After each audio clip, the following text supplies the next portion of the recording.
Why are so many UX designers getting formal qualifications in UX? A large number of our students are already working as UX designers, and we asked them why they're taking the course. This is what they told us.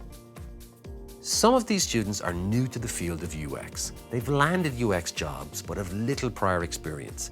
They're taking the course to learn the UX process, acquire the key skills, and boost their credibility and confidence. More experienced UX designers tend to be more confident in their skills and their ability to do a good job, but often they've learned UX in a fragmented way over the years. They're studying UX to put all this knowledge together in a coherent way. These designers want to validate the skills and expertise they already have.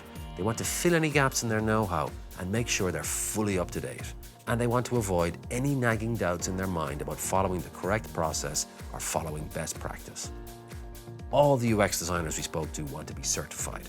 A formal qualification is a form of recognition that acknowledges what they know and acknowledges their expertise and gives them credentials that will serve them throughout their career.